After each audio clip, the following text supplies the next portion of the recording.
FPGAs are massive. You have really a lot of different functions, and the question is, how can you organize your symbols to really not get lost? And the idea and the recommendation is definitely group them by function. That means one thing is, since you have so many pins on FPGAs, even the FPGA vendors are grouping that by banks. And a bank, for example, means that certain pins, these pins are belonging together by logic. That means they can share a certain clocks, they can share a certain power supply, and also these banks are used in all the documentation. And it's very common, and I think this is standard, that you have every symbol, every signal in one bank become one symbol. If you have very small FPGA, you maybe have just one block with everything on it, but usually when it gets more complex, you will have much more. What you also you will create like part for every bank. That's what you mean. So you have one big symbol, but this big symbol has multiple parts. Yes. And these parts are usually the banks. Exactly, and usually you put also in the bank, you put the name of the bank. You take all the names given from the FPGA vendor that you won't get lost, and the pin name itself. When you compare these two symbols, FPGA pins, even if they're programmable, they may have also totally different functions. When you look to this symbol, for example, it says also VREF, because in a certain mode this becomes also reference pin. Or these pins here with the SRCC may also be a clock pin. So there are special pins, same you may know from microcontrollers, where a pin can be a ADC or I2C or whatever. It's the same on FPGA, but they're still belonging to one bank, and you have a lot of banks. Maybe this can be 20, 50 or even more, and all these together will become a full component, and all these symbol blocks then can be placed after each other and to end up on multiple pages to connect everything in the FPGA. And Go ahead. And what you notice here is that, for example, there's also no power on these. This is just the signals. Okay, what do you do with powers? So on power, there are also two different strategies, and one strategy you see on this example is that since power is usually dedicated to a bank, it's very common to add these power connectors to the symbol itself. And so the advantage is that on multiple pages you can easily identify what power will go to what bank. But on the other hand, the disadvantage is that on all your schematic pages you have signals and power, what may sometimes confuse you. And because of that, on some FPGAs it's recommended to have really symbols with power only. For example, this example, you see there are power pins and they have like name VCC, and the number here is, for example, the banks. That means the first two will be bank 45 and 46, 66 and so on, and it will go on. And so this will, for example, organize to put everything more related to power, like decoupling or the power supply on a separate page, and totally split it. What do you prefer? I think depends on small FPGA. I prefer to have it on the symbol because you have everything on one glass, on one view. But in the bank, you mean? In the bank, yes, because it's easier to identify. But on really big projects, it's better to have it separate because you have already so many interconnects. And I prefer really to route also the power with signals to hierarchical names, and or let's say to hierarchical design with interconnect, and that means you don't have to deal about the power on every page. So on big designs, it's definitely better to separate it. On small designs, it's sometimes better to put it on one page. Both will work, and I also think there are many times the symbols are available as download or That's what I wanted to say. Sometimes you don't really have like options. Yes, I mean even Altium has a lot of in their vaults. You can download them. Many vendors offering ORCAD, for example, it's very common. You can import them. So that means only in rare cases you have to do them by yourself. But from practical perspective, I found it several times useful to take them and rearrange them because sometimes I don't like the order. So we do it at the very beginning. Another thing what you may notice is that these pins the banks are physically close, and you can even notice this by the names. When you see, for example, here there's a lot of 15 and 16 in it because they're really in a raw. And another thing what is noticeable, since many pins can be single-ended but also differential, you will also notice that the P and N is always next to each other because it can become a differential signal, and that's a pair.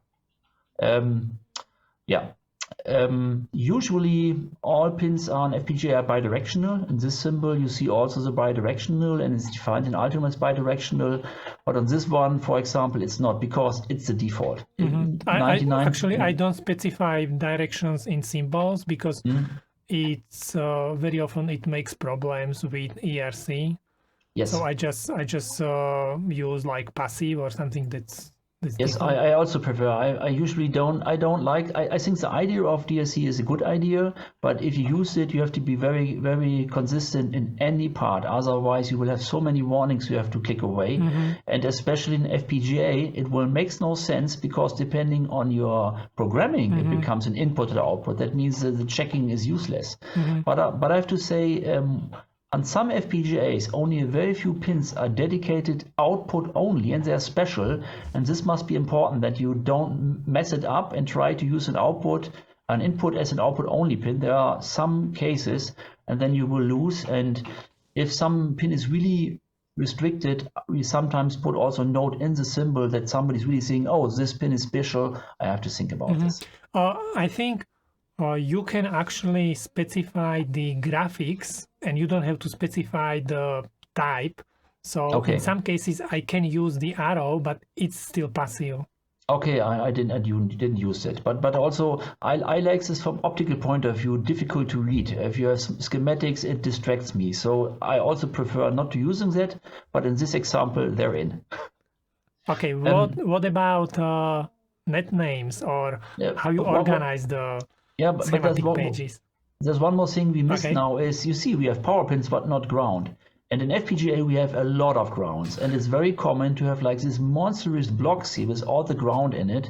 That means on small FPGA you may have like VCC plus ground that you can decoupling next to it, but it's very common to have just one page with ground only. That is not uncommon because we have so many. That's the easiest one to connect. Yeah, it is. But it's sometimes strange that you see where's all the ground. Yes, it's on one page, and sometimes these symbols. I mean, think about putting this on an A4. It's not possible. You need always A3 or bigger pages, otherwise you get lost.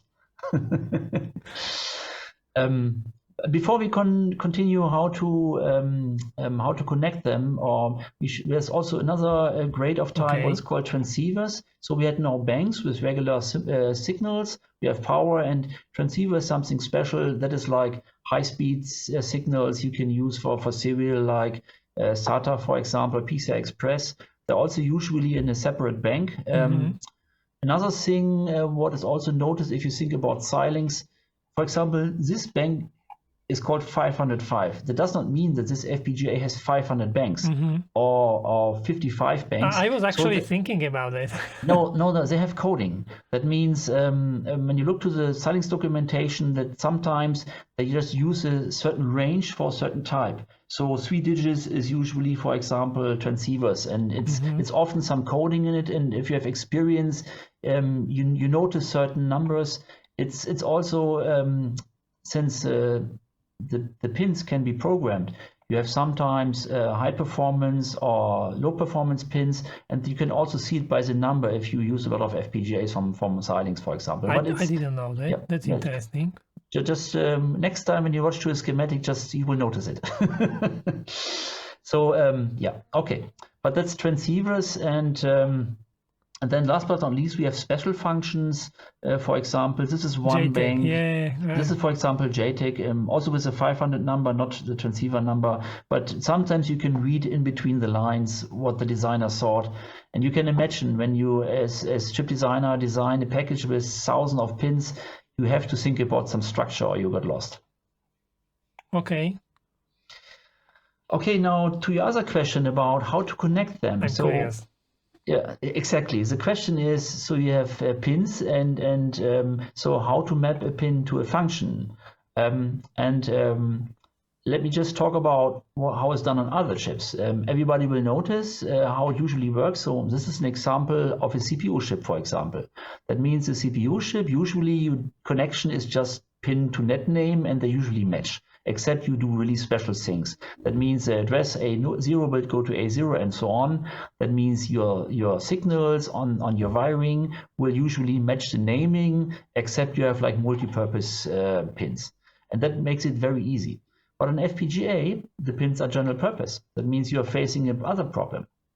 That means what you have to do here is that on the symbol itself, you have the generic names, but on your wiring, you define what this pin will become. I call this here functional net name, and you have the generic FPGA pin names, and they're not always matching. You have to handle it, and handle it in this case means that during the FPGA design phase you get a list, or if you start schematic first, you give your pins to the designer and they must match, and otherwise it will not work. On this example, on the left side, there are like very generic things like, for example, audio interface or an SPI bus. So it does not matter really where you connect them. At any pin you can create an audio output, but sometimes you need really special pins. For example, on the right side we have as you see a memory interface. This will be some byte on a DDR, and if you have like high speed, what is on DDR the case, then you have to follow some rules. So the nets on the left, you can basically connect them anywhere you want? Yes. Exact performance, for example, but usually, one example is let's say in the past, like on an SPI bus with high-speed clock, you need to connect to a special pin. But today, on a regular FPGA with new technology, any pin can do whatever 500 megahertz or even faster. As long as you don't go 3.3 volts, most pins can do 1 gigahertz, for example. And that means it's not that important to put on the right thing. But if you have like critical timing, it would be important to put certain clock or data on certain pins. That means talk to your designer, but this is like slow speed. This is like a reset line, some audio here. This is not very critical. So that means if it's not critical, you can choose and swap around, what is very helpful, but you must sure that your design is in sync with your schematics. So critical, it means, for example, memory interface. Yes, memory is clearly defined. That means even if the memory controller can be a soft controller, that means in this example, this is not a hard macro, but the coding or the generators of the FPGA vendor creates generic code, but to have the high performance, and we're talking also about gigabits, you must make sure that your bytes and your data strobe is aligned in a certain pattern, for example. And if you just look over this, you will notice, for example, that the strobe here is in the middle of this one, and this is, for example, 1 byte with a data mask, and this is the second byte with a data mask.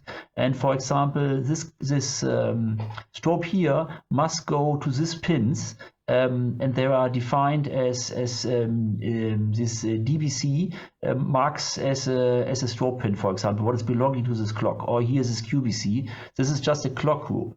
But here, what you do on memory, you create your design in the FPGA tool and say, I need a DDR4, and it will tell you what pins to use, and you must use them. So basically you do software first, and then based on the software you will assign these critical pins to your specific... Yes or no. If you have no clue, you should do it that way, because the tool will tell you what works. If you're more experienced, you can go with the good pinning and let the software agree that you're right. But this is mainly the strobe,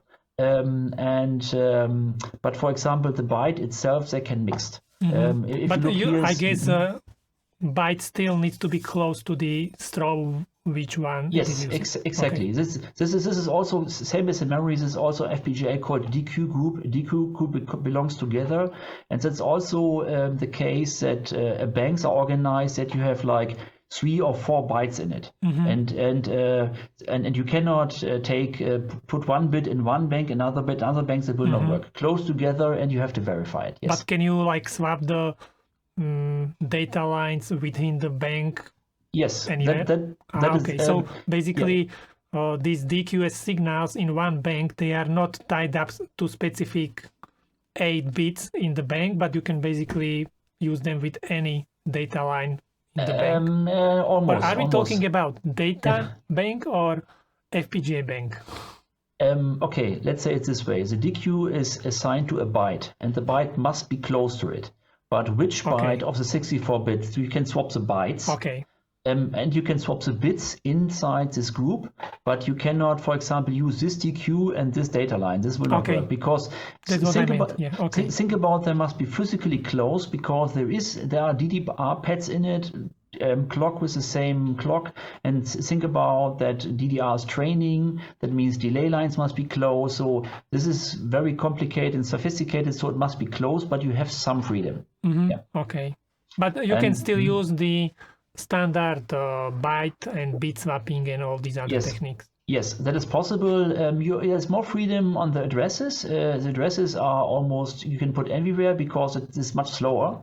And that means the control of it can be spread more widely, but must be verified by the tool. But restriction is mainly, as you said, the bytes is important, and bytes can be swapped, but the bits in the bytes can be swapped, but don't mix it totally up. I think it's similar on most CPUs, but the bottom line is here that you have freedom, except you do special things. Yeah. And if someone is starting, then maybe use same Fanout as a reference board. Yeah, that is a good choice. This is a good choice, definitely. But there's one practical reason why you won't do, because the reference boards have always the biggest packages with most pins. So you may choose a smaller package. That means you cannot use the bank. Okay, I understand. So it's unlikely that it will match. If you use the very same part, it's a good choice. But I have seen a lot of reference board where this was also not optimal, because the reference boards are always made that way that you have maximum flexibility, and maybe they move the memory away to have a pin on a connector, but on your design you would choose differently. So there's no fear to do it differently, but verify with the toolchain. And usually memory as example, you start your memory generator and you just can specify on where you are, and will give you a proposal about pinning, and then you are on a good way. Memory generator, there is a tool or something? Yes. Memory since the logic is programmable, the FPGA vendor calls this IP. That means you can also create a I2C or SD card interface just as generator.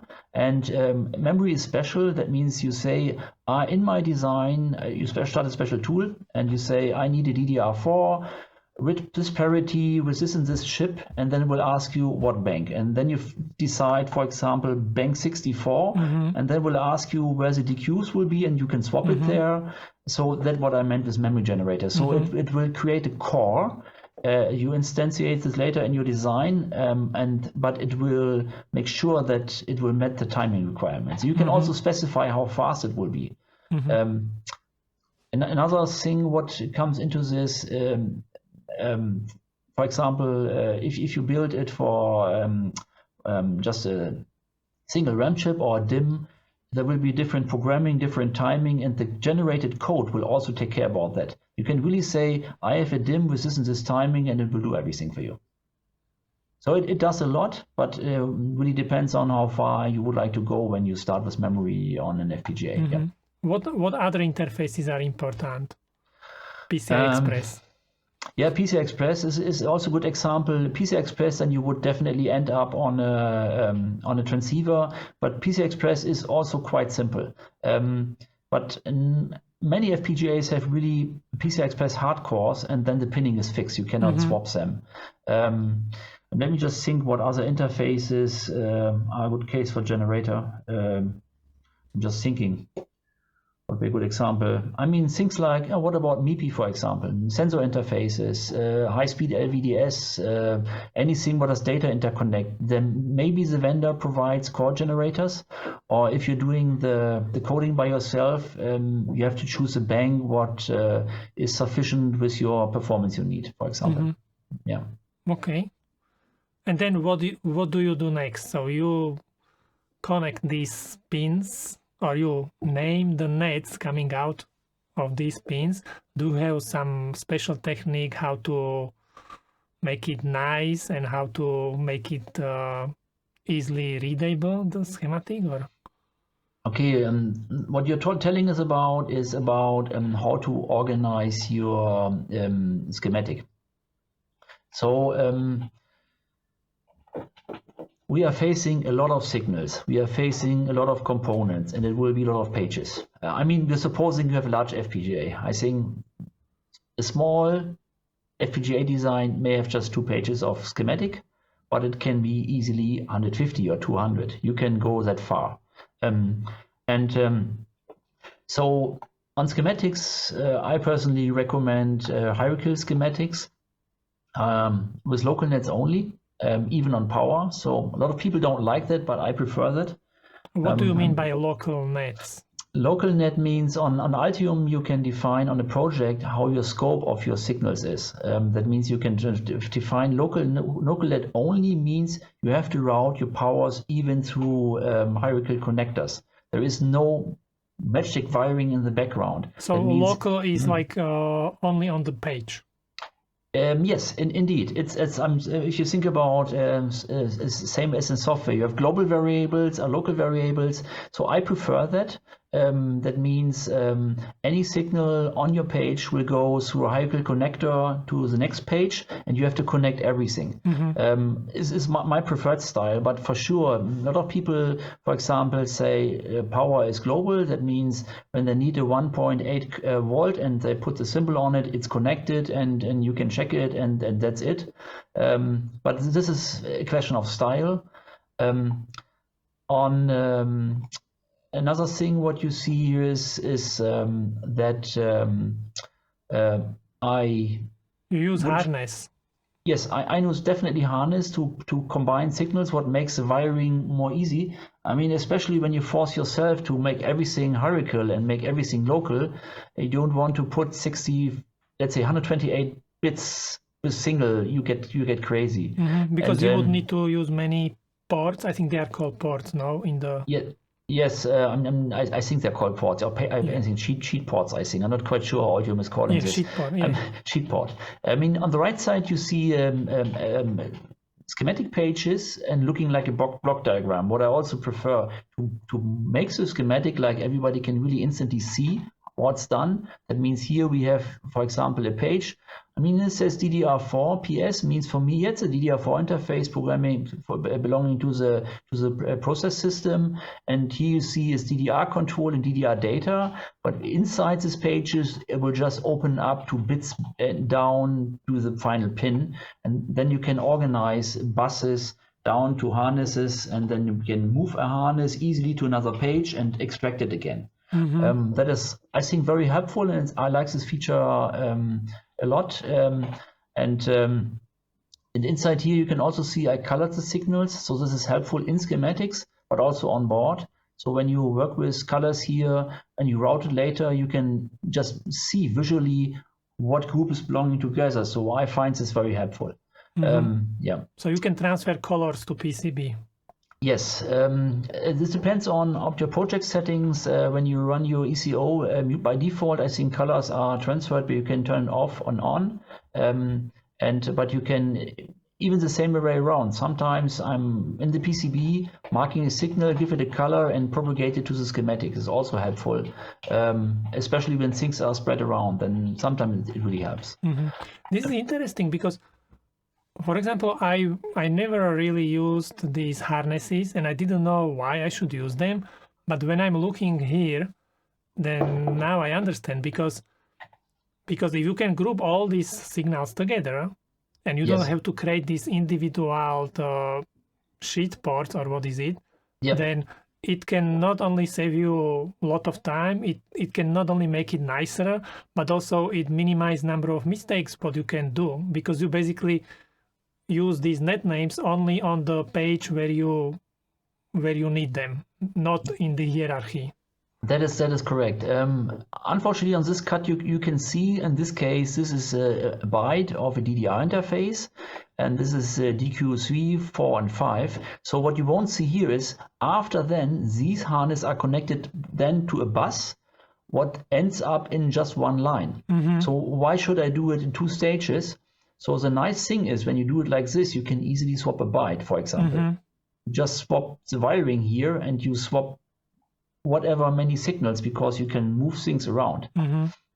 Another thing what helps when you work with harnesses, you define your harness 1 and you copy it, and then you see, yes, did I connect everything? Yes, and you can verify it.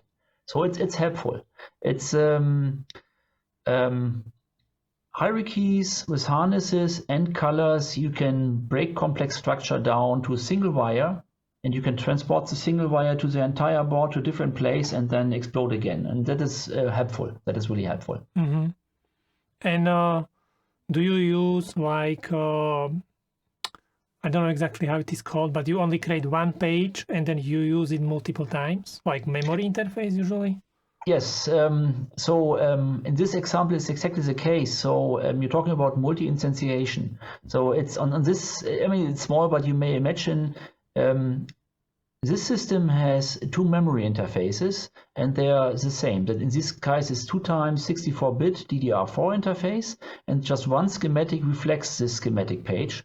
But you can instant it 2 times, and that means this is the same page, but in the board it will be 2 times the entire bus. One is for one CPU system, one is for the other, for example. That means you can easily reuse, and you don't have to double your schematics. You can reduce schematics. Yeah. So how do you do that? You just create one schematic page and then you place 2 blocks, two sheets? Exactly. So technically, when you work with hierarchical design, a sheet is an instance. And when you copy an instance of a sheet, you have 2 times the information.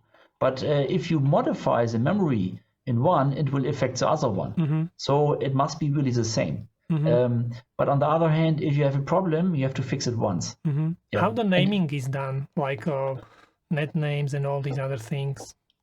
The naming is a good point. It's also a strategy point. The problem is, if you think on a schematic, you would expect that a net name has always the same name on any page. But if you try to make a big hierarchical schematic, you will have problems to follow that rule, because at the very beginning you must think about the other 100 pages, how to name things. And to support this, Altium has a feature that one thing is you, first of all, you can allow to have different names on the same net, or you can not allow it. If you allow it, for example, that would mean that in this DDI interface, every signal has a very generic name, but when it is connected to another level, it becomes a specific name. So that's allowed.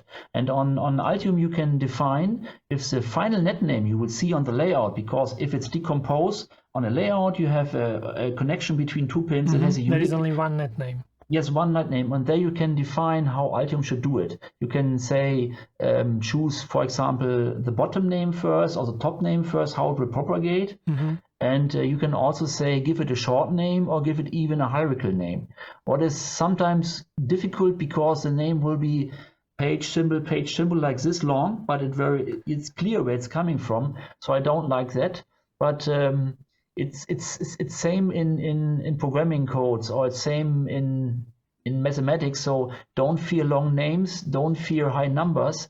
If it helps you, that's okay. And if you trust the tool, and I trust the wiring here, is that I try to keep the name in that hierarchy what makes sense for me, and Altium will give me a name at the end of the day. And usually I'm just thinking about if I prefer bottom up or up down. I don't know. I think it depends on the project, I think, yeah. So, for example, if you have multiple instances of this memory page, then they will start like with the instance name and then the net name, or? Yes, it will create if you have multiple instances, you will have it's same on buses where you have like DDR dot symbol dot whatever. So you will see net names with dot separating the hierarchy, but Altium will make sure that it will be unique. Yeah. Okay. Yeah. But it's a style question what people prefer. But it helps to reduce work when you can reuse pages of schematic. So what do you have in the notes? Hierarchical, schematic, local, net only. Okay, we were talking about these block diagrams. There's one more, what I said already, organize your signal names. That is also a good hint. If you have really complex designs, it's sometimes good to think early about your naming style. If you have 3 pages, you don't have to care. But if you have, let's say 20, 50 pages, or if you're working with multiple people, it is recommended to define it in your company or in your project. This is here just one example. For example, it's a big design, and inside the team they agreed that every single has like a target interface, voltage signal name, modification, and a polarity. And by this, just by reading the name, you have a good idea where it's coming from, where it's going to, and what kind of signal it is. And also if you can connect them together, for example. yes, exactly. And about directions, for example, UART, IX, TX, or we talked already about DQS groups and controls. So define your style, and again, this depends how big your project is, and if you're working alone or in a team, that makes also a difference. One thing is we just missed on color here. Here's one example: colors on schematic and colors on board. So on the right side, it's again memory system here, and you notice on the right side that you can easily see where the control and bits and bytes are. So it's also helping for the layout because you see it's belonging together. Use checklists. That's another point. Because the complexity of the FPGA, these vendors give you checklists, what should be checked, and that is very important to make sure that you did not forget anything. Usually they give you general checklist, but they have specific checklists. Some tools are even, if you have like again a big FPGA from Xilinx, in a checklist you can say, yes, I use SATA, I don't need PCI Express, and I would like to use DDR. Then they create a checklist matching to your design. Wow. And this is really, really helpful. Did you connect the pin to that? Did you put the reference resistor there? Did you do the main sledging inside? So it will really compile the information. In this case, on Xilinx, it's that way that they create an Excel file, and you can really check mark it. It's very, very useful. So yes, checklist, yes. I remember when I used to design Intel boards, we generated netlist, and they had some automation tools to compare this netlist with their reference board or something, and they automatically basically checked this checklist comparing to the netlist what we send them. Okay, but this is in this case is wiring. So, but the wiring again must be checked against your FPGA design. That means it is mandatory. Yeah, you can't do that on FPGA. Yeah. Yes, but don't skip the step. That means even if you don't use automatically skip checklist, make sure that your pins are in the FPGA design, and the FPGA designer can successfully create a bit stream. Not just it will be good, do it. It happens so many times. A minor change, and somebody says, oh yes, we won't met the timing, we should really swap these pins. No, we are done. Yeah. I think it's use checklist, and also big companies have it anyway, but even on small project or even personally, it's always good write checklist. What I, by the way, I'm doing in Altium is in Altium you can easily create a text document, what is in your project, and when something is in your mind, write it down, and later on we just check your notes. Did I have done this? Have I done this? Yes. I do this. I just put notes into schematic directly, and then by the end of the design, I just removing the notes Okay, yeah, putting in the schematic is also good, but this is just organizing. But especially in FPGA, you must organize a lot. And there is a failure. We are not perfect. We are just human. We do errors. And in my case, what I do is I write in a document about things I would like to check or do. If something's really wrong in the schematics, red check here. On the other hand, it's also about schematics. If you do something special in the schematics and it's in the documentation, put the page of the document, copy the page, put the document, the version of the document just in there that somebody can double check it. If somebody is doing the review, they must know, why did you choose 47 microfarads? Because it's in that document. They check it and yes, correct. And if they're smart, they check errata if it's still correct. Reading the documents, and it's sounds stupid. I like reading, and reading these documents is really, I like it. Just to get, sounds bad now. When you have done so many designs, people get into the position to say, I know everything. And so what I'm doing is I read this and say, yes, I know. Oh, that is a good new thing I will do in the next design. It's always nice to invest this time, yeah. One more thing is optimize pinning. The point is you can swap pins. You can swap a function of a pin. It's not like on a processor design where you decide to change bit 0 and bit 1. You can change the functionality of the design. And this gives you a lot of freedom in the layout. That means if you swap pins, something may be routed better, and this can even lead to less layers. And if you think in a waterfall model, a lot of companies in the past, they're doing the schematic, give it to the layouter, and they have to deal with it. Maybe there's the option, yes, we can change some lanes, but we don't want that. So it's always not good to do the schematic and then do the PCB, do it in parallel. And it's really, really good idea that FPGA means doing the code for the thing, schematic and PCB just must work really, really close together. I like it to have small team, like one person or small team, and best in the same company, then you get your best results. If you have a lot of layers, layers in your board is not that critical, but to get the optimum design, it is really important to have it close together, or you plan a lot of iterations. Yeah, I think that is one good point. And what is related to that is plan your banks and floor plan. We talked already about. You have the option to move something really to a different space. That gives you a freedom you don't have on around the chip. This is really beyond swapping of 2 pins. Yeah. One more thing here is, so what else is said? Yes, start placement as early as possible. Also, sometimes some people do the full schematic and then they start placement because you can swap pins, and it may have big effect on the schematic. If you are just switching 2 pins on a gate. Stupid example, an AND gate, you swap 2 pins, better routing, okay. But here it can mean that the entire bus will go from bank 3A on page 17 to bank 37 on page 29. That is a big change. Do it early. Yeah. Yeah, I don't like to do this kind of changes before or by the end of the schematic when it is finished, because then it's a lot of double checking for everything. Yeah, but as I said, but if it's like early stage, then definitely do it.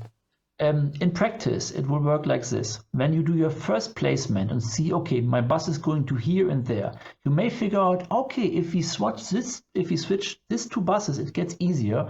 Then you do it early. Then the schematic will stay stable for a long time. Yeah. Then when you route your signals and you're at the last bit, then you may say, okay, let's swap some bits. Here's an example. This is also a memory system, and you see the sequence here.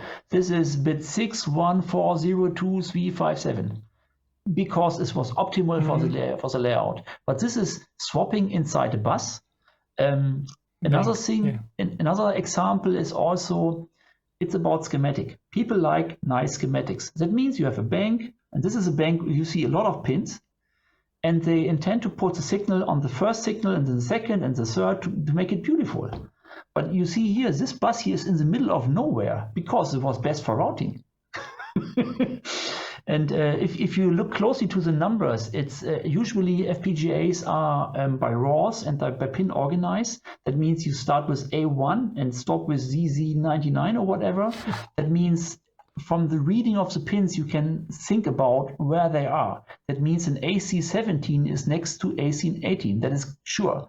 But the distance between B14 and J27, oh, okay, you have to check where it is.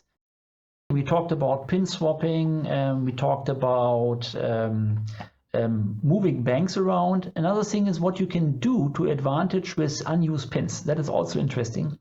This example is indeed not an FPGA, it's just a flash, but you can use an unused pins for your advantage to create routing channels. That is something, if you have a tight space, you can do it. In this case here, we put a voltage here on the 3 non-connected pins, and we can route easily on layer 1, for example, a power through unused pins. Yeah, I've done this on some of the designs. Yes. So, but I would like to point out people need to be careful about if pin is really not connected or it is just not used, or and also you can't really connect there any kind of signal because there could be stub or something like this. Yes, I think for power this is valid. For signals, it must be a hard day to do it. But for power, it's valid. But you're right. The question is an NC package. In this case, this was a flash drive, and if by standard these are non-used pins. It's designed by the standard, but you must be very careful. But I just want to point this out. There is this option as an opportunity, and you can do the same on FPGA, and this is real now.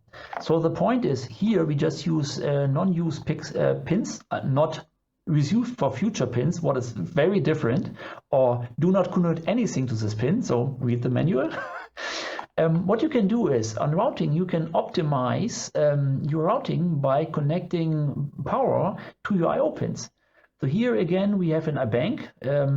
And we have some signals here, and for unknown reason, there are a lot of GND to all the signals.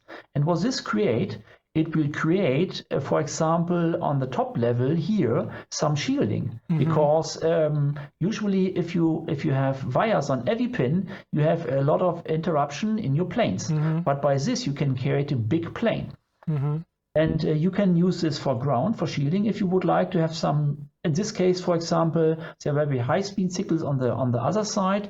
I would like to route. I need a reference plane what is clean, and you can create it by connecting ground to a certain point.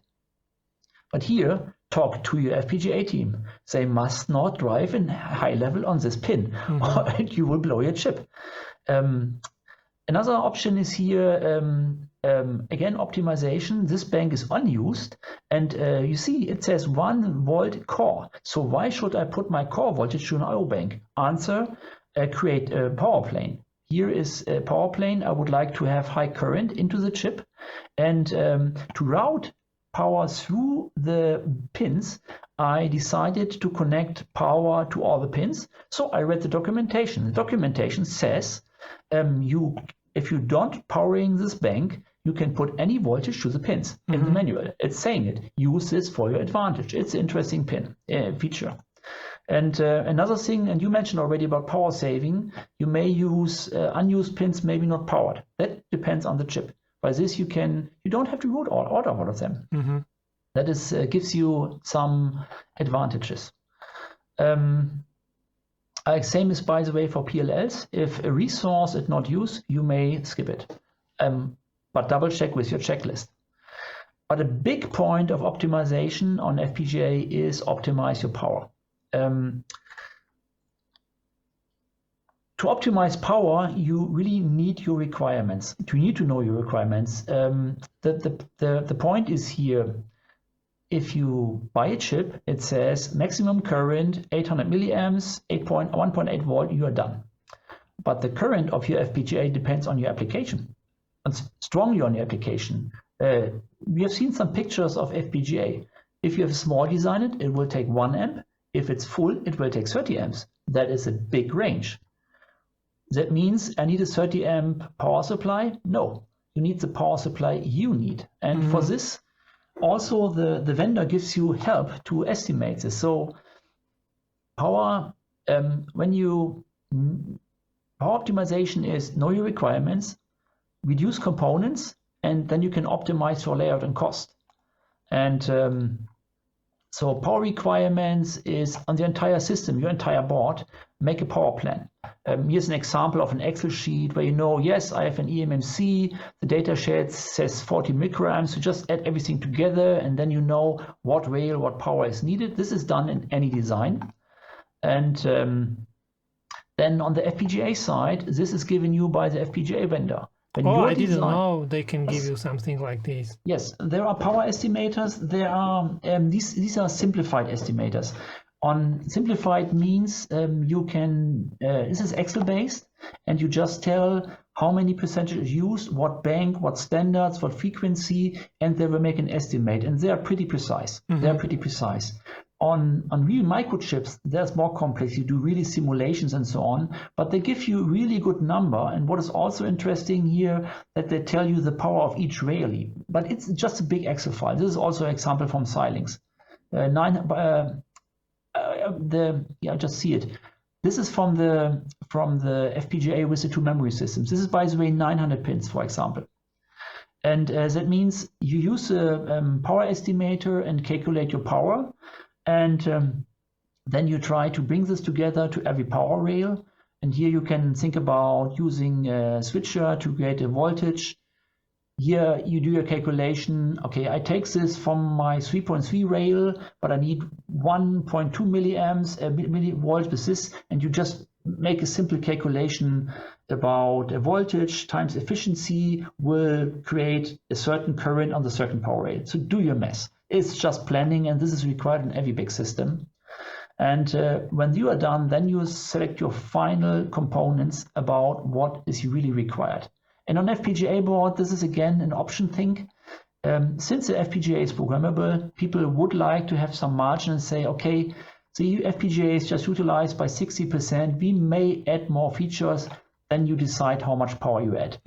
But this is also something what makes FPGA board design more difficult, because again, you can't really use reference board. You can, but the reference board will be designed for 30 amps, not for your, I don't know, 10 amps. Yes. And designing power supplies properly, that's very important. It is.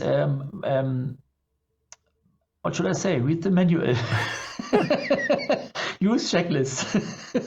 I'm repeating myself here. Another thing is, but it's also valid for everything, consolidate your powers. That means put things together if allowed. And at the end of the day, you will come up with something like this. You have your power coming in. What is your first stage? For example, this is for a small camera, by the way. This is the power plan of the 27 by 27 millimeter camera, for example. So the input voltage will go to 4.2 volt, and this amps are calculated. So it creates 600 milliamps. This will go to 3.3 and create again sub voltage. And you see these are switching regulators and these are LDOs, and so you have your tree. And this is your plan to reduce it. But there is as you said, what about evaluation boards? Why should I really do all this planning? So you can use an evaluation board, but as you already said, they are for multi-purpose. They are done for any customer, and that means if you build this one here, you spend a lot of money. So reference boards are overdone, and they're, say, desktop safe, and they're expensive. And another thing what I notice of a lot of reference boards I've seen is that many times the power supply is coming from one vendor. So then I think they have a design team, they have an application engineer, and for sure it will be the solution of vendor A or B that is common. And maybe if you have a good library of your own components, you may choose more efficient parts or available parts. What is lately, no, since 2 years, a major problem is really a point. And reference boards have usually big power supply.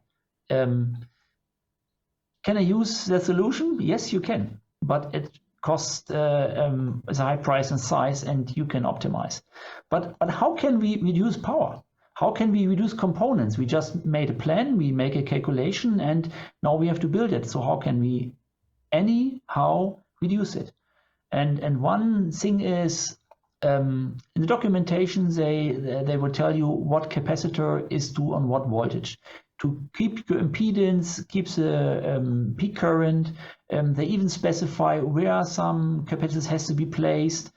It will really make sure the design is working, and that is very important to have this as starting point. Can you apply this also for lower currents, like when you don't use full capacity of the FPGA? And I mean, these tables, these tables are done for worst case calculations. Okay, so you can't really estimate like instead of 20 capacitors, I need 15 because I use only, I don't know, 50% of power. Yes, but for example, what you can do when you use what is in the manual, you can go max power without problems, as long as your voltage supply can really give enough power. But if you need less power, you can reduce. But on power, you have to say it depends on the system. What is power? On FPGA, the main is really the core power. That means the logic inside is driven. It's like the big current in the CPUs. That means you have really the big amps going there, but other systems are adding up. FPGAs do have RAM. This is something adding. You have your I/O banks.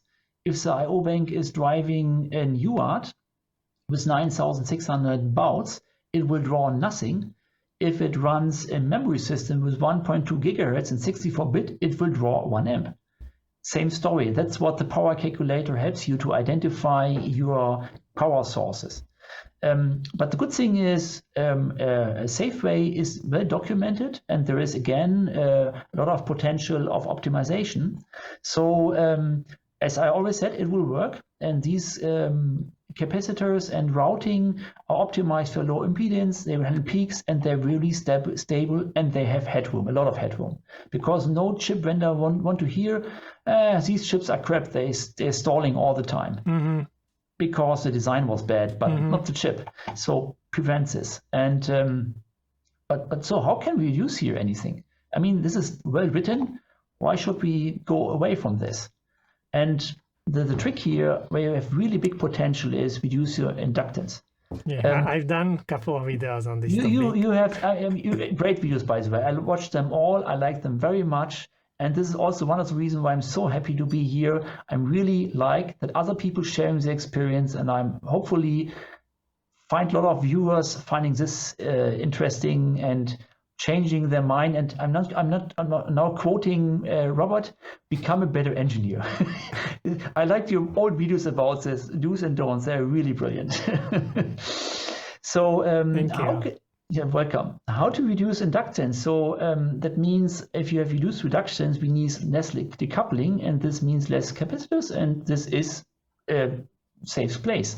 So how this can be done? By shortening the connections.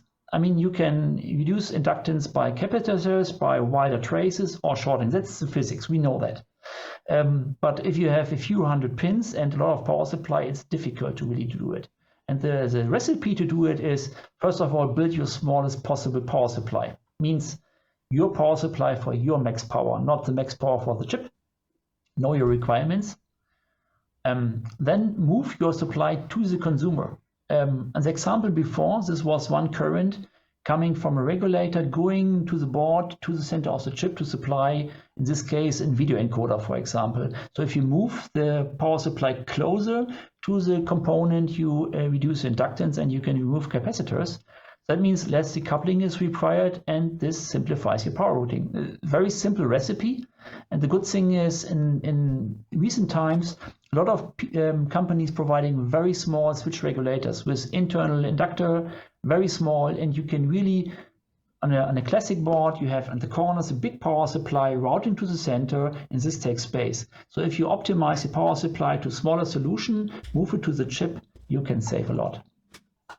So, and again, this example here, it's an example from the books, probably not the best, but it's a real example. In this case, a supply is really going here, and it's 17 millimeters, 14 caps, and even not high current, by the way. This was like 2 amps or 3 amps, but supplying really a complex part of the chip.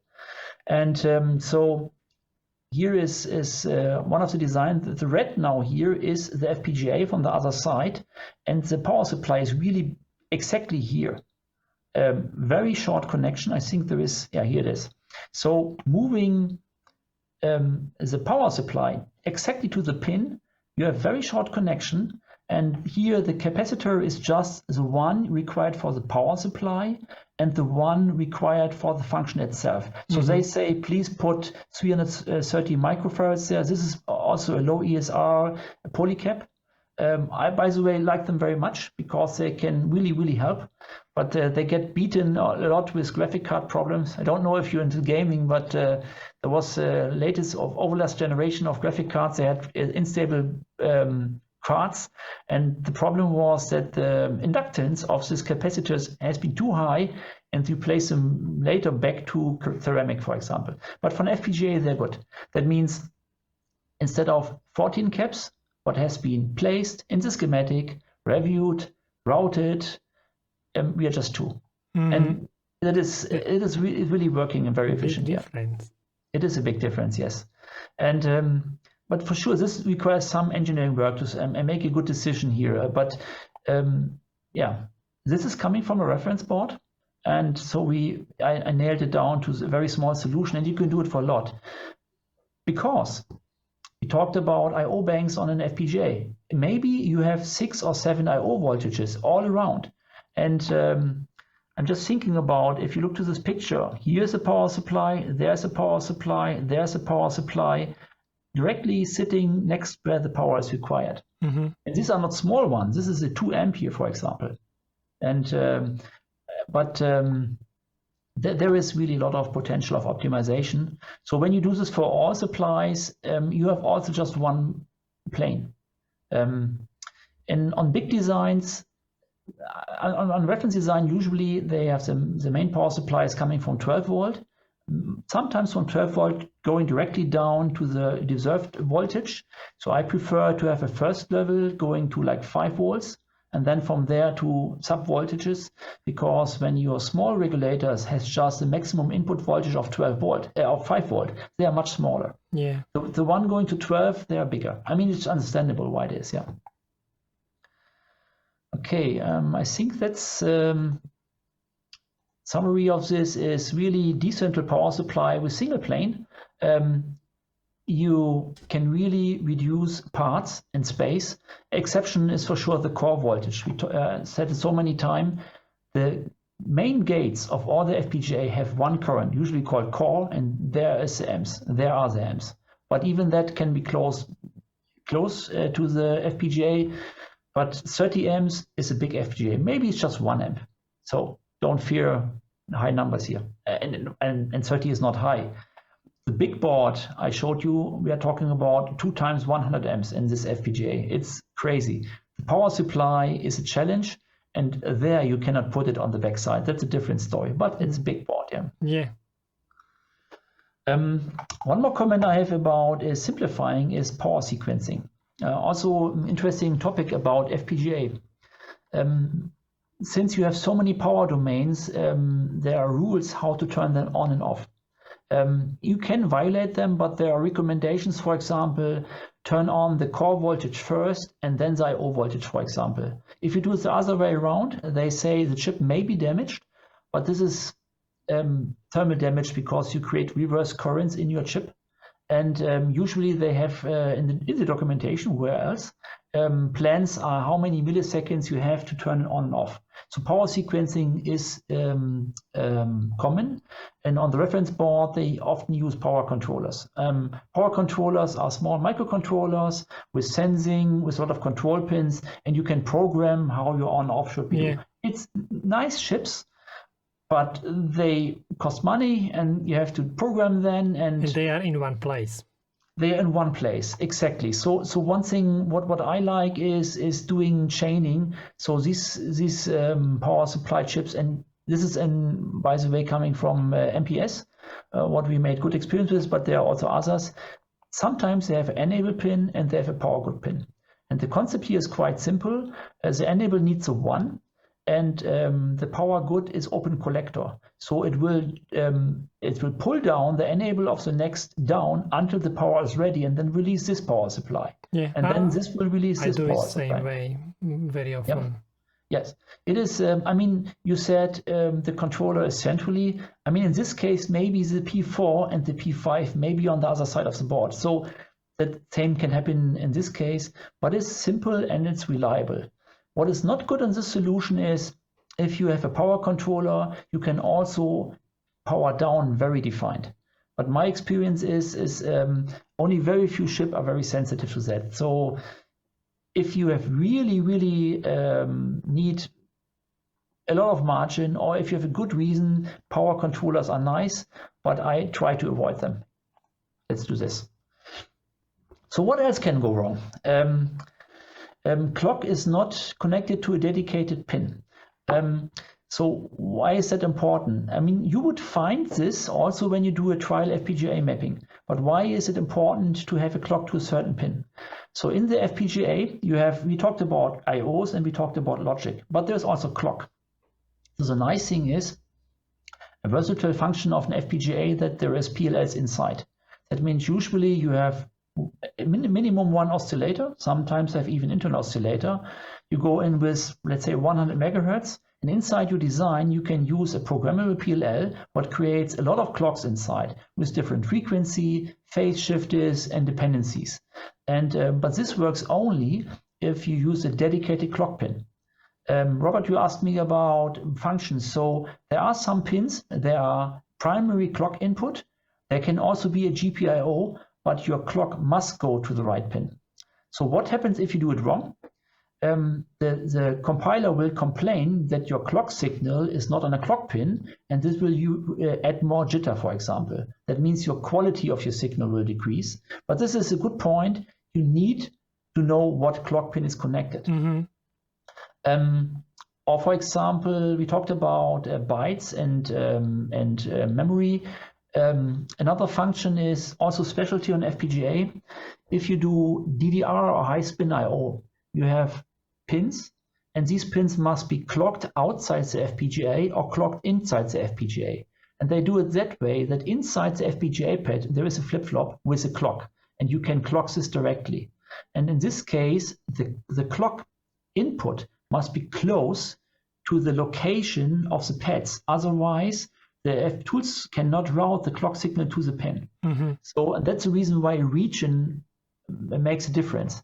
So, for example, a very simple example, you cannot put your strobe signal to bank A, but your pin is on bank B. That is not working.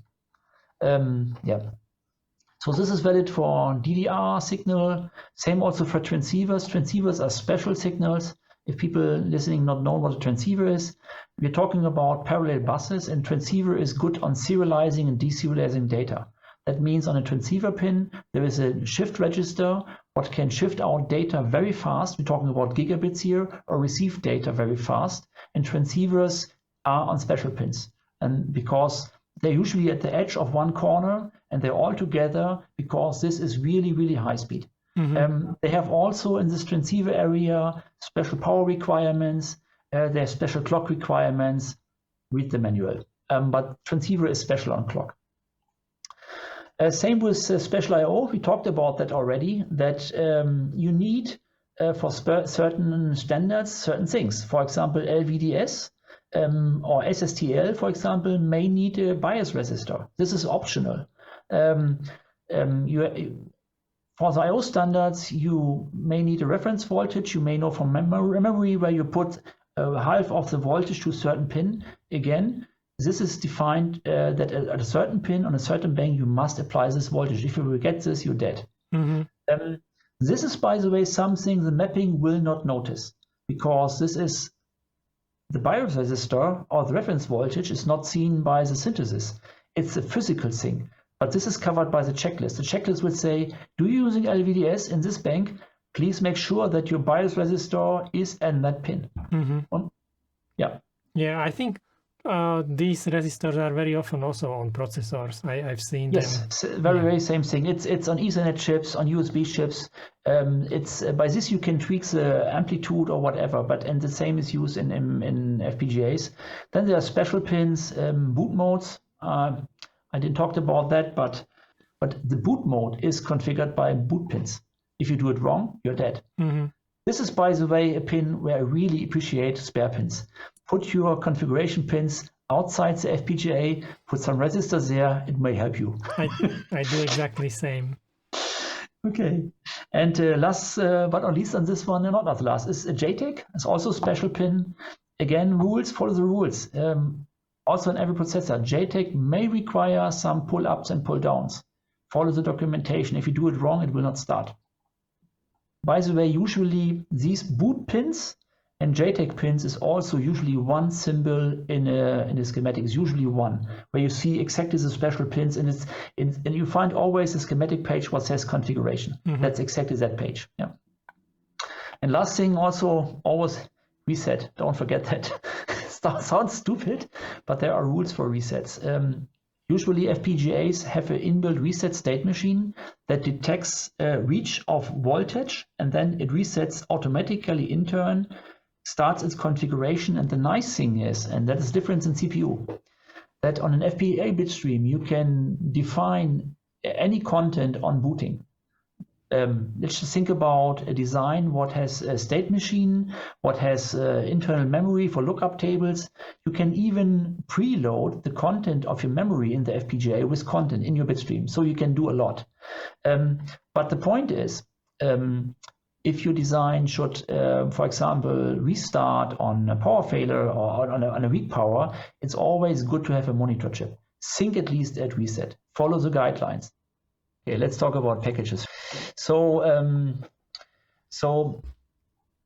we are talking about large FPGAs, and we have a lot of FPGAs, a lot of pins, I want to say. I have some examples here. By the way, everything you see here, you can just download here the PDF from Xilinx. So I mean, there are other vendors, I understand, but Xilinx have really, really good documentation, and just for learning purpose, I can really recommend download them, read them. They're really nice, and you can really learn a lot.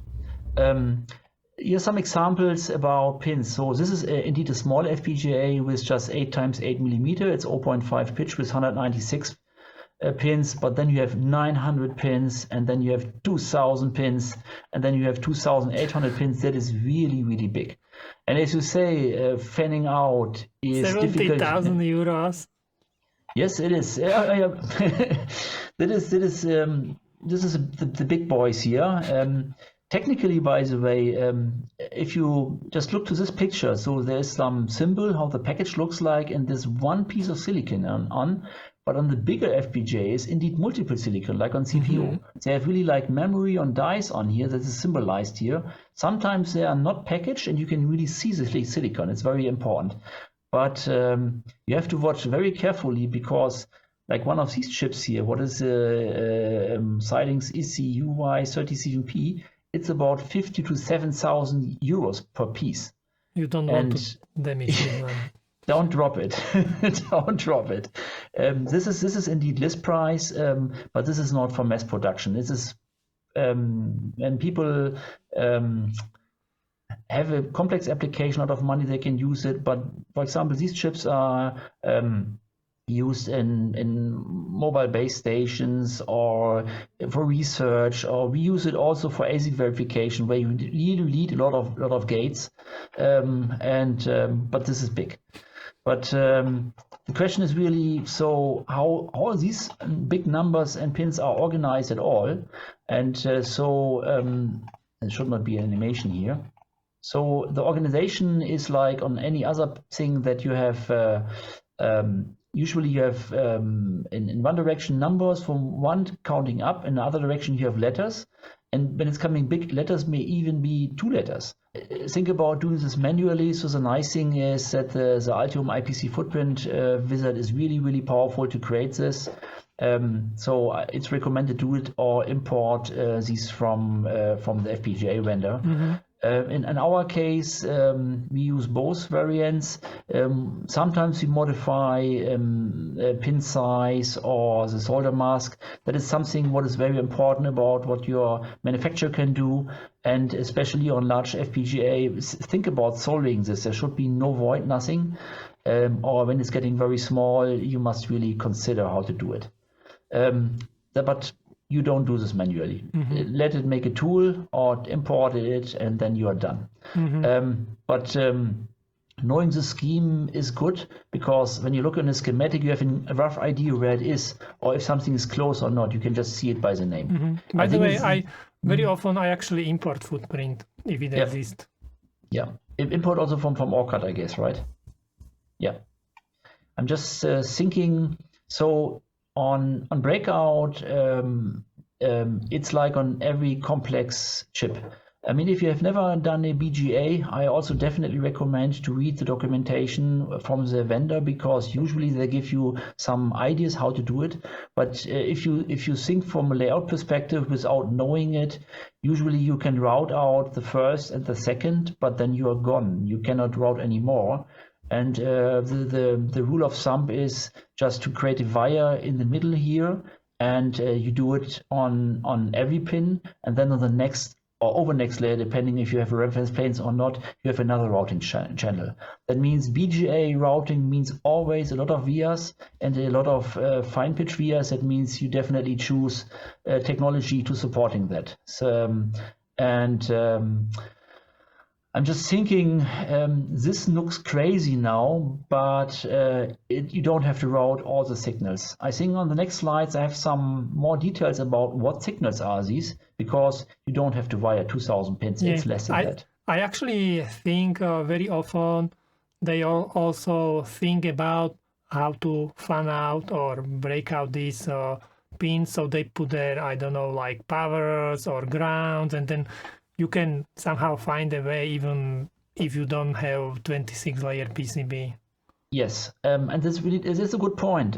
If you have 26-layer, this is let's say relatively easy, because you move your problem into a certain dimension. But if your project is cost sensitive, you try to get with less layers. So I mean, this FPGA needs more layers, but let's go to the what is really in between, because then it's not so crazy. Before we look into package itself, again, we are talking about banks. So how to organize 1000 plus banks? The answer is banks. We have seen it already on the symbols. That means a bank can have 10 pins, but can have to 52 or even more. And the bank is usually shares the same power, as already said, and may have the same standard or performance. And this is also copied from a data sheet where you see the number of the bank. For example, it's called here HP, and then 44 going up to 71, for example. And this transceiver have numbers in the 100. And but you can, by number, you can get an idea where these are. But the point is, for cost reasons, FPGA do have a lot of packages. That's what you see here. That means the very same chip can have different packages, and not all banks are mapped on the package. That means sometimes a bank is missing, and you use the FPGA, use the same from the same, let's say, class, and you would like to use the bank 68, and it's not gone, it's not there, because it's not bonded in the package. So it means you may have same package with same number of balls, but some of them are just not connected. Yes, I mean there are more direction. There's one thing is also cost optimization. Since FPGA have different package size, means more or less pins, but also different logic. So it would be difficult to find a FPGA with a lot of very few cells in it, but 1000 pins. Or the other way around, if you have 1000 pins, you have definitely a lot of logic in it, because it's belonging to the silicon. But the point here is that the vendors are offering usually a chip, and you can choose packages smaller and bigger with the same function, or you can choose even the very same package with more or less gates. So you can move in multiple directions to find your cost optimum. That means while development, usually you choose a bigger chip and you have some spare. And when your design is done, you may choose a smaller one. Smaller means less gates for cheaper money. But same footprint. Same footprint, and for that there's also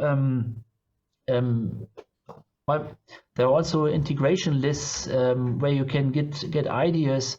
If you would like to move from this to this package, please take into account that this and this bank is available or not. That means you can plan ahead. You can plan ahead how to do it. So again, the unit to organize are banks with different powers, different standards, or different speeds. So some banks may go up to 250 megahertz, some banks may be DDR 1.2 gigahertz, or there are banks with special IP. You may a lot of big FPGAs with SoC on it may have an ARM CPU. The ARM CPU may have a hard macro for DDR controller or PCI Express. That will be integrated IP. And again, transceivers, what gives you a lot of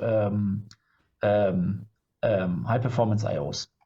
So now when you put this back to the perspective of a package, that means the question now we had on the how to break out, a lot of pins, a lot of signals, yes and no. And because the reason is we have a lot of power. I think rough rule of thumb is about 50% I/O, 50% power. You may see 60%, but a lot of pins are power. Think about the big symbol with all the grounds on it. And that makes it easier because you don't have to route all.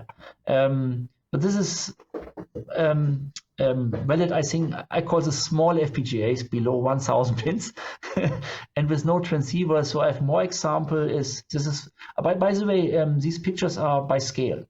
That means this is really a small FPGA with a small pitch, and this is and I think this is 1 millimeter and this is 0.5. So I try to scale them that you can really think about that this can be 100 and this is 300 IOs, but you see in the middle there's almost nothing because it's power. And all the other whites here are power and ground. But regarding breakout, you see here you need you have to go up to 6 BGAs inside. That means you may need 3 to 4 routing layers depending on how many vias you spend.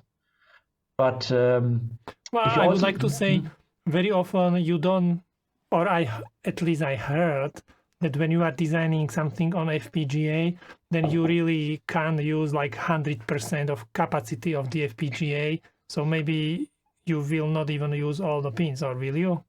Depends. Again, the bad example or the good example of reference boards. On reference board, they try to put everything on a connector or to unit that you can really do everything with it. If you do a project, I would definitely recommend to use only what you're using. Technically, you can use any pin, but there are power limitations. For example, if you have 300 pins and you then toggle them at the same time, your chip will burn. But in practice, it will not happen. That means, but I've seen boards using all the IOs, but you would not put high performance on any port, for example. So you can have all the pins connected. Yes. And I've seen a lot of boards doing that. But if you do like a product design, usually I've often seen cases where you need a certain number of logic gates, let's say 100,000. And that means you need a minimum size of package and you just need 1/3 of the pins, for example, because data is coming in, data is coming out. I don't need 100 pins. Don't use them. Yeah. And that makes layout easier. And if you look to this, even the location, so each color here is a position on the board. So you can choose putting something here or here, and then you can optimize it. But again, this is without transceivers, but this is very common that banks are around the center where usually there's a core voltage and some ground. I say never seen an FPGA except very small one where signals are in the middle. So usually a lot of pins here will be core power, and this can be 20 watt, 100 watt easily, so you need a lot of powers. Then with transceivers, the package needs to be bigger. So transceivers we're talking about gigabit lines going up to, let's say, 10, 20 gigabits. Most FPGA should support 6 or 12 or whatever. Because of high speed, you need reference planes and ground, you need routing space. So this package, for example, has transceivers here, and you see... So they are usually like differential pairs, and they need a lot of ground pins between them. It is always differential pairs, and transceivers are at the corner. But you see again, for example, here, there's nothing here. Why? I mean, the package is expensive because the silicon has no more pins. That's the reason why this is void. And it's not uncommon. Let's go one further here. You can see again the transceivers here on one side, a lot of transceivers, and they're also grouped. You see different colors. It's also a bank, bank, bank, bank. And when you think about schematics, each color here will create a symbol in your schematic. So it's visualized, but here you can see it's tough. It's like 1, 2, 3, it's like 10 to the middle. So you need more layers for this, but this is 1156. But on the numbers, this is just 500 pins and 50 transceivers. What makes 100 signals differential? Yeah. And even big boys are like this.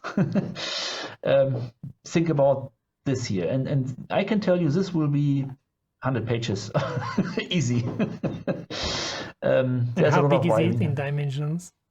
I think it's 55 millimeters. I think this is 55 times 55, something like that. Yeah. And again, it's in scale here. It's in scale. That means if you put this to... It's like this. Yes, exactly, yes. And I think bigger would be really difficult. Just think about the production. I mean, you talked so much about how to produce it. Soldering this, you have mechanical issues. It can bend. Is it really soldered correctly? So this is... You need a really good process to do this. So I won't put this on a solder iron. But if I have the 50K for this chip, I can buy a good oven to do it, or do a how's it called?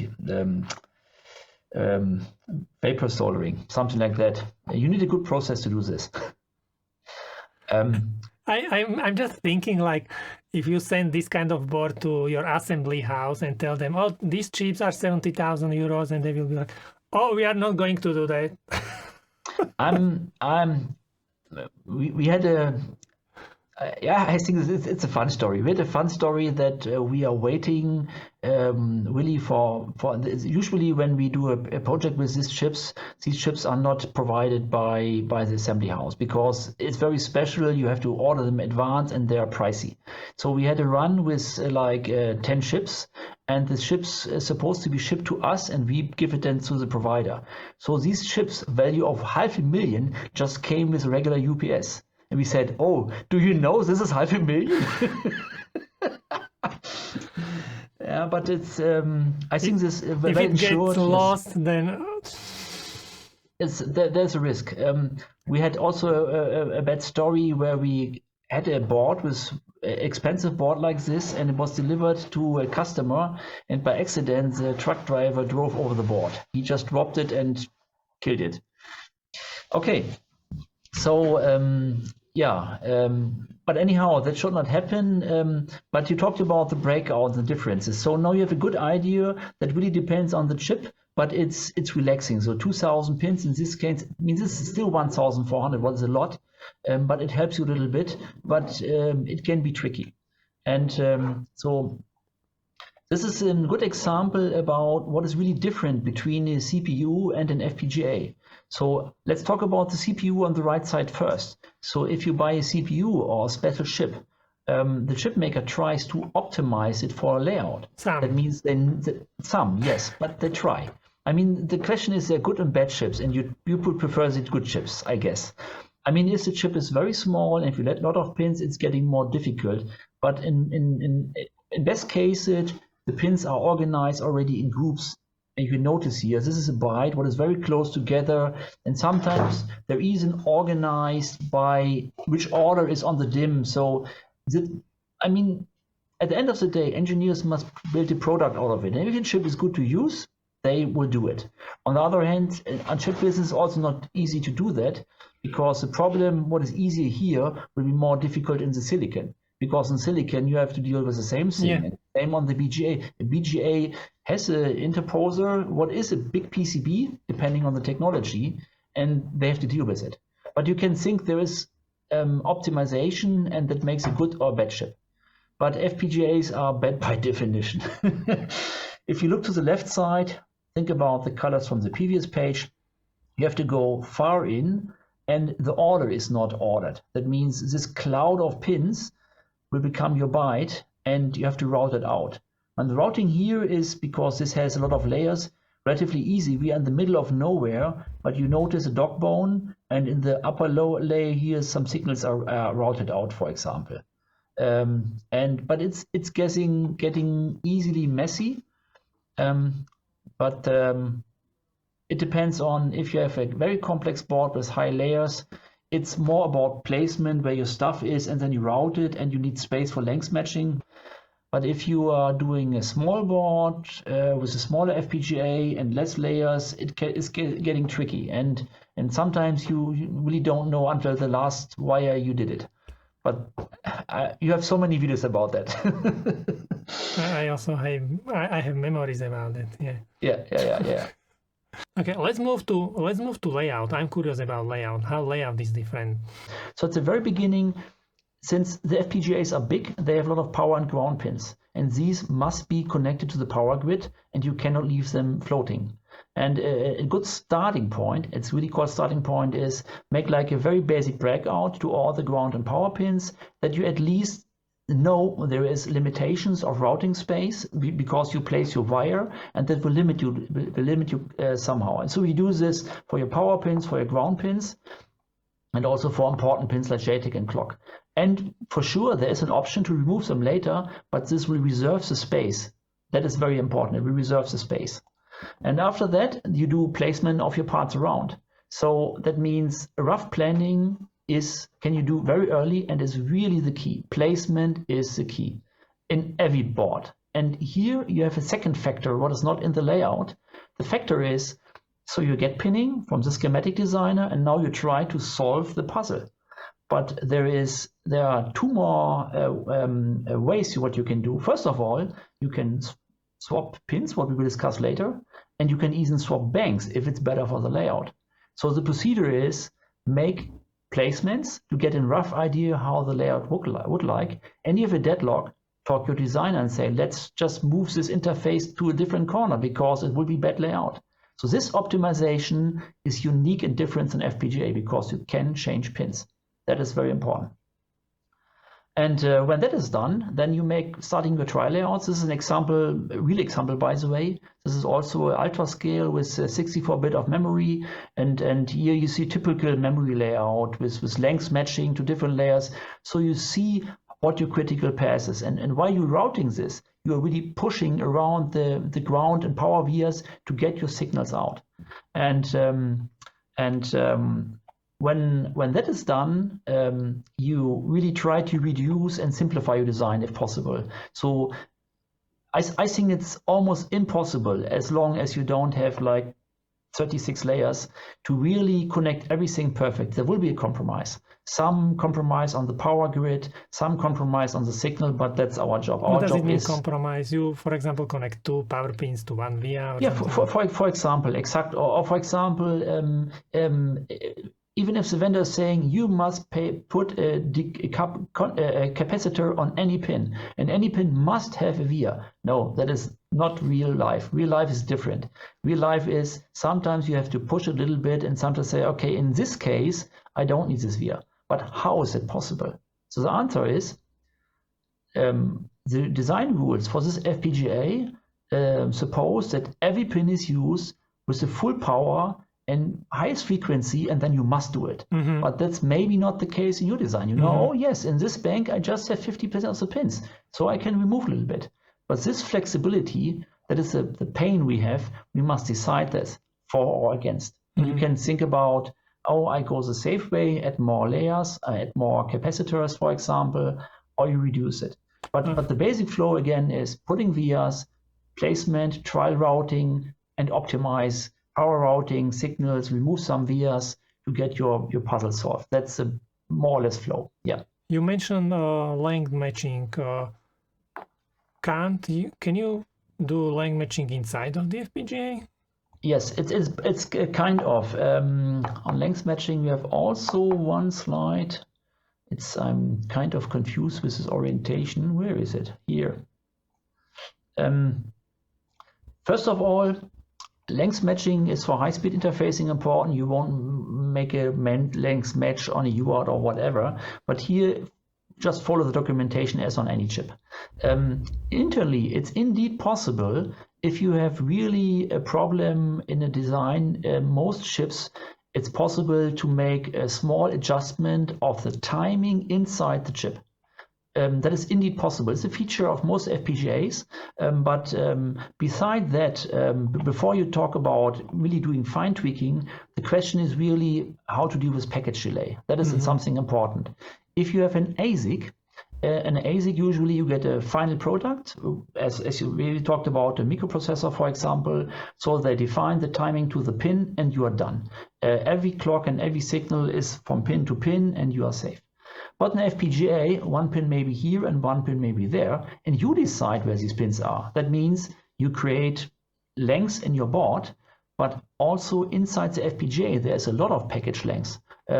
People usually don't think about this, but if you have like a package with let's say 2000 pins, the chip is 20 times 20 millimeter or even larger. Inside, there's a small piece of silicon and it has a BGA interposer what connects all the signal. But at the end of the day, each pin has a different length even inside the package. And the difference between two pins can easily be 10 millimeters inside one package. And it can be different between different software implementation. No. This is physical constraining because of the interposer on the FPGA. Okay, so if you, okay, I know what you mean. So yes, it's delay in package, it's like physical. Yes. But what I meant is you also need to consider the delay, or maybe you don't have to consider the delay, which is done by the software, because software will try to match your requirements. Match everything. Okay, exactly. That means the only risk what you have in case somebody's writing a design is not constraining the timing. Then it will just match the function, and you don't know if it will run on 1 megahertz or 200. And so what you do is that you say the software, for this interface I need 200 megahertz. So it matches it. It will pass or fail. If it fails, you have to do something. If it passes it, but then it will guarantee from the let's say from the die, from the chip inside the FPGA, but this timing will not include the few picoseconds to the edge of the ball. That is additional. And the point is here that if you go on high-speed signals, let's say 800 plus, so this is usually memory systems or transceivers, then you should refer to the documentation and check for the length match. And then you would indeed into the symbol or into the package, depending on your workflow in Altium, put in the delay of the pad and put it also into your symbol.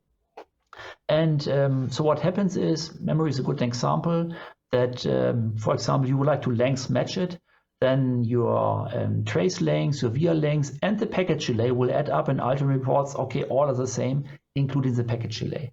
But to your question, Ben, is it possible to change it inside the FPGA? Yes, it is.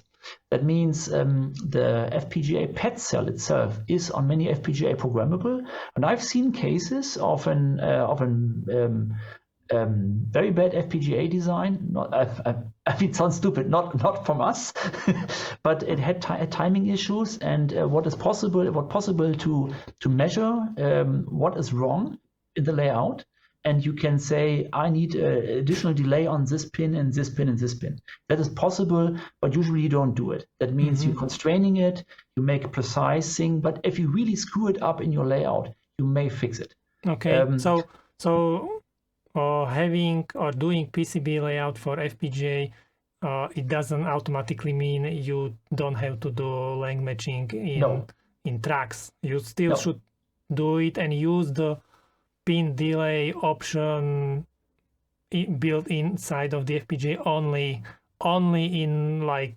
cases if nothing else works. Yes, usually this pin delay function is used inside the FPGA itself because it uses this to align bits, for example. But you can control it. But let me just explain why is it there. The good example is every modern FPGA can do DDR, and on DDR you have training, for example. That means it will train the bus, measure the delay, and it must adjust it. And these function in the pad can be used also by the user. But if we think about this example with memory, so if you put a design in what uses a core, like a DDR controller, you have no control to it. But if you do your own design, you can tweak it. We had in the past, we have done a design, for example, it was an FPGA design where we did measure laser runtime. And there we could really use the delay feature to get more precision out of measurements, for example. So, but this is really, we're talking about fractions of picoseconds. Usually in layouts, you are talking about nanoseconds, depending on the speed. I mean, I guess that a lot of FPGA designs will not run that fast. I mean, if you do image processing cameras, yes, you will go in a few hundred megahertz range, then you have to deal with it. Or if you have like an FPGA with what runs an ARM CPU and a gigahertz, then you have to work about this. If your FPGA is doing basic signal processing, let's say 100 megahertz, you can almost ignore it. But that's just a rule. What is also known, you have your timing budget, and you have to decide if you need the 60 or 100 picoseconds, yes or no. Yeah. Okay, timing. If you have here another. Yes, this one this is about high-speed interfacing. Another thing on high-speed interfacing, but this is also a generic thing. This is more a PCB thing, not an FPGA thing. Something what is wrong. So if you have high-speed signals, you have to match your impedance. Impedance we learned we know how it works, but on impedance people just think about reference planes and track width.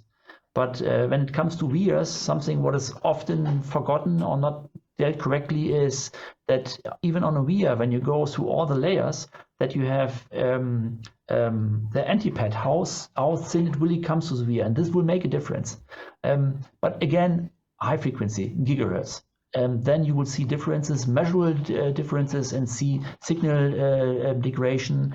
So, but since it's so cheap, the point here on high speed is if you have high-speed signals, let's say SATA 6 gigabit or whatever in this range, then it's always good to at least check once how much clearance you via need, that the impedance is matched even on the via. It makes a difference. It's a small difference, but if you have long lines, long signals, MIPI, for example, is an example. MIPI is an interface on cameras. You can have easily multiple gigabits. Then it makes a difference. Yeah. There is one way. This is this one here. Okay, so building prototypes is the key here. So that means it's if you're at the very beginning and you don't know how to do a design, it's really good to build a prototype, because designing the RTL code and designing the board is a lot of things you have to do, and you have a long time where you really can't do anything.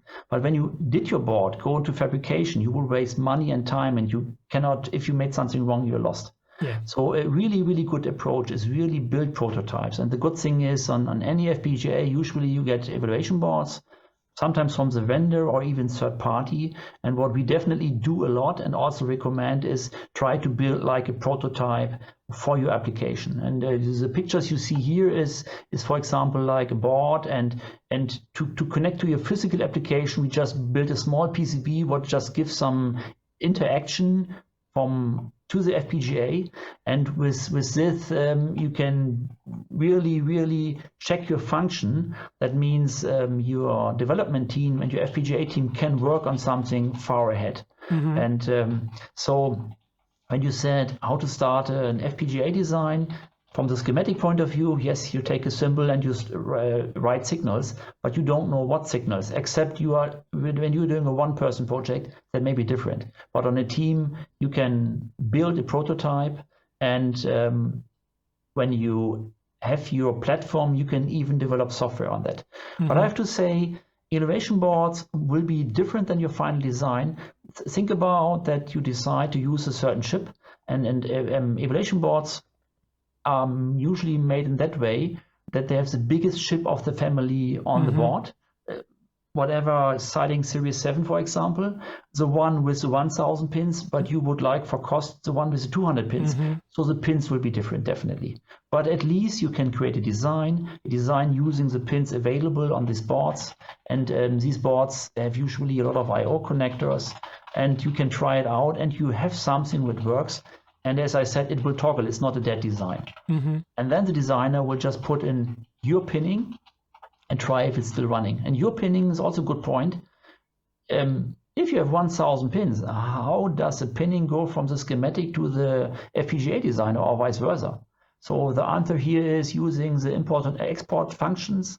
That means technically what we are usually doing is that, for example, if we would verify if a schematic is correct versus the FPGA design, you can just create a simple netlist of the schematic pages, what shows you the symbol and the pins, and then writing whatever a small script, what creates a file, what has the pin name and the signal name in it, and you can compare this automatically versus against the RTL design to really prevent errors. Let me just bring this up here. As I said, early proof of concept is also a point. At the very beginning, we said you can really define everything, but you have to. And are the assumptions correct? Will it work? So if you build a design and put a board on the table and people say, yes, oh, we forgot one bus, please make a new board. It's good for the designers, good for the fabrication. But I just learned today that if you order an FPGA board in Germany, you have to wait like 6 months until you get it. So be ready with your board and don't iterate. Okay, so basically start with reference board. But probably you can test there all the features what you would like to use in your final board. But when you will be moving to your own design, it's still may be quite different because, for example, you would like to use cheaper FPGA in smaller package with less pins. So there is still kind of a risk, like the mapping is not going to be one-to-one. And it is definitely not. It will be not one-to-one. Okay, but you will have the software which works on this bigger FPGA, and you can test the same software on the smaller FPGA. And yes, okay. I mean the good thing is that it's relatively easy. The point is the pin is just a name, A7, B24, whatever, and the only thing is that the FPGA designer will run their design with different pinnings. What is just a file? It's just a file with the pinnings in it. But for example, at the beginning we talked about different banks. If you have a wrong bank, it will complain and say, okay, you're trying to run a high speed on this bank, but it's not. You must use a different one. That means there also by giving your pins to the FPGA designer, and they have to really create a bit stream for the FPGA. There will rise problems if there are problems. If not, it will work, definitely. This is very, I think this is very different from standard board design because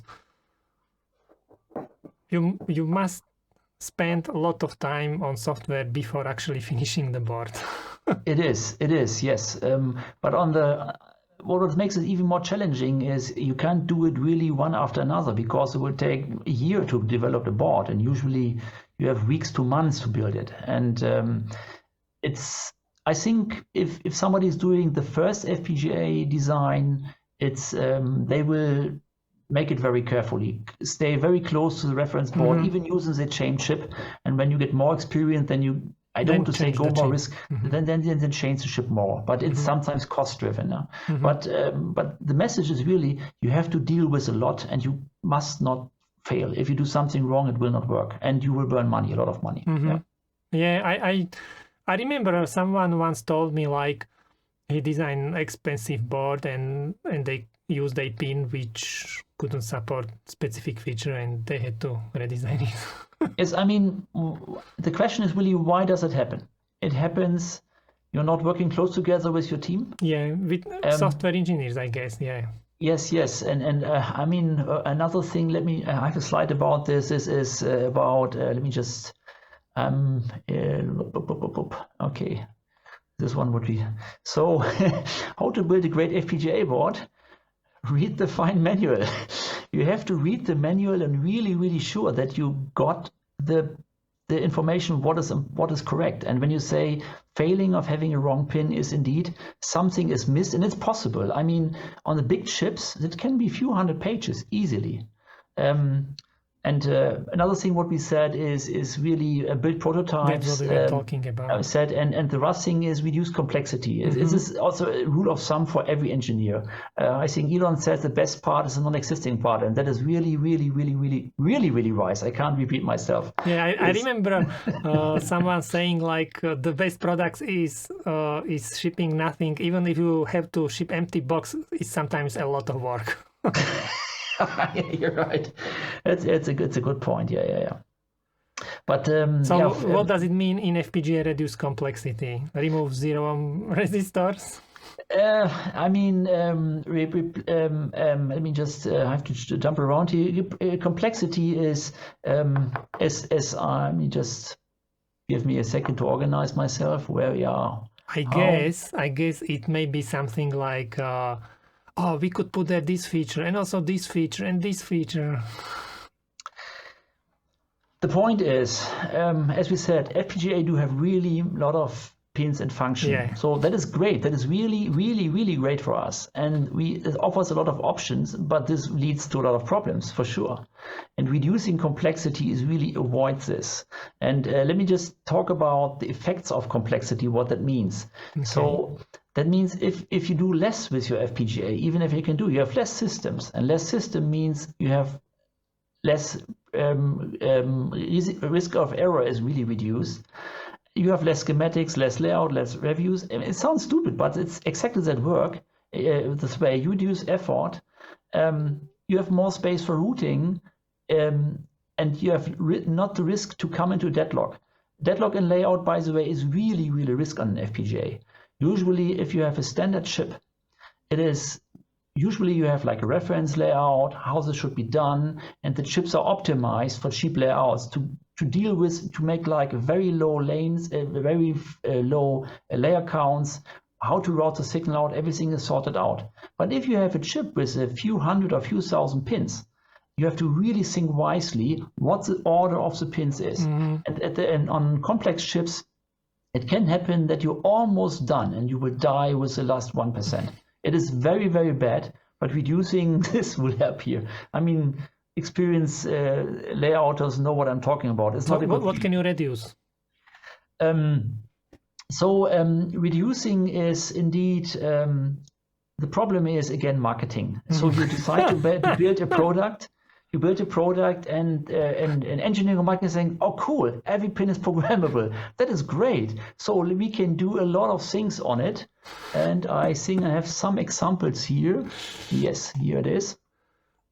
So for example, I call this expensive luxury. So usually there are so many designs out with a lot of LEDs on it. It looks so beautiful. It helps so much when you turn on the board. Yeah, why? Why is it really required?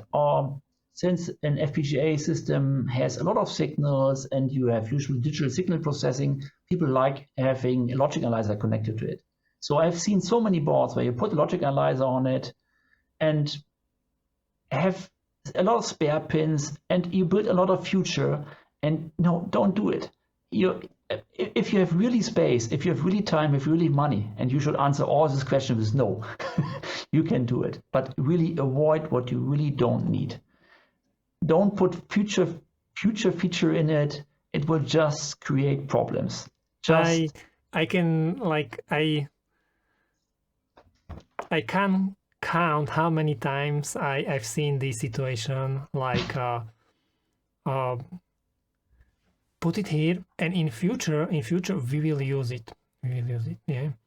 And once the product is released, everyone is happy it's working as it is, and no one is ever going back to some features which were planned and maybe possibly used sometimes in future. No one is doing them. exactly. When I've seen these 99%, I was like, oh yeah, I know exactly what we are talking about. The problem is also, I've seen many examples in my really decades of working in electronics and design is, the problem is it's even worse. Sometimes your project fails on the options. That you put in an option what adds risk and you're dying on that risk. That is really, really, really bad.